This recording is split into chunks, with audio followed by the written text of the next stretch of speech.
Hey, welcome. Today we're going to dive into a concept that can sometimes feel a little out there, the higher self. But what if I told you it isn't some distant goal you have to strive for? What if it's actually a journey back to the very core of who you've always been? And this right here, this idea changes everything. The whole point isn't about struggling to reach some far-off perfect place.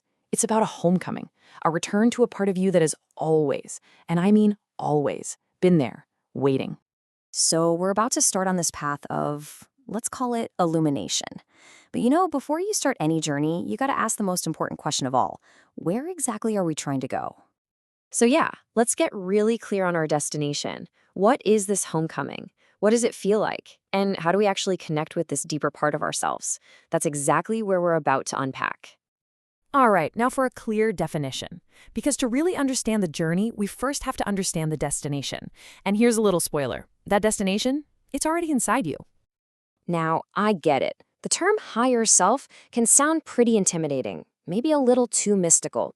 It might bring up images of angels or something floating on a cloud. For today, let's just gently set all of that aside. This is where we flip the script. The common myth is that it's some separate, perfect being way up in the clouds. But the reality? It's so much more grounded. It's simply the most authentic, the wisest, and the most loving part of your own consciousness. It's not separate from you at all. It is you. Okay, I know that might still sound a little abstract. So to make this idea more tangible, we've got 3 really powerful metaphors. Think of these as different ways to kind of feel into what we're talking about. First up, imagine the ocean. You know how the surface can be super chaotic? Storms, waves, constant movement. That's a lot like our daily mind, right? Full of worries, to-do lists, and just noise. But if you sink down deep, beneath all that chaos, you find this vast, silent stillness, a place of incredible peace and power. That stillness, that's the feeling of your higher self. Next, let's think about the sun. It's always up there, right? Always shining. But sometimes, these big clouds of doubt or fear or sadness roll in, and we just can't see it anymore.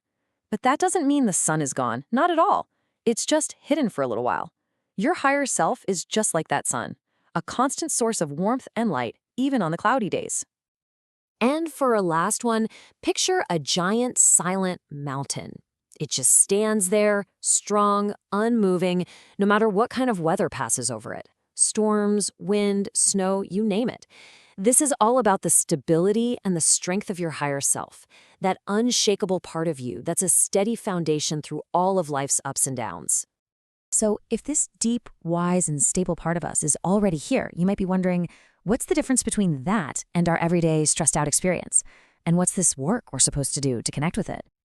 Well, you can think of it like having 2 different operating systems. The ego, it often runs on fear of not being good enough, fear of missing out, and its communication style is, well, it's loud, full of demands and anxieties. But the higher self, it's a completely different program. It operates from a foundation of love. Its communication is that quiet whisper of intuition, that little gut feeling, and its focus is on things like creativity, compassion, and just this deep sense of calm. And this is probably the most important takeaway of all. The entire journey is not about self-improvement in the classic sense. You don't need to become your higher self. The simple, mind-blowing truth is that you already are it. So the real work, the journey, it's not about adding anything new. It's actually a process of subtraction. It's all about clearing away those clouds of doubt we talked about.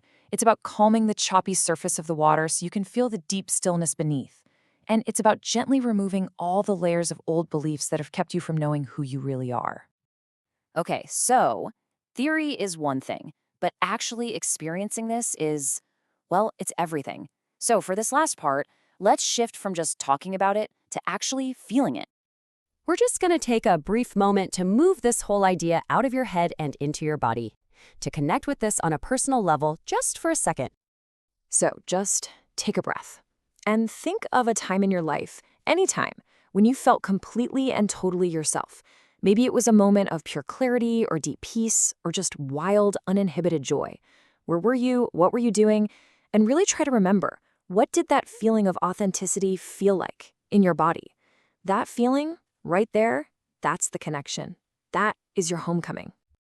And that brings us to our final thought, something to leave you with. If all the clouds of doubt and fear just drifted away, if the surface of the water became perfectly still, who would you be? Thanks for joining us.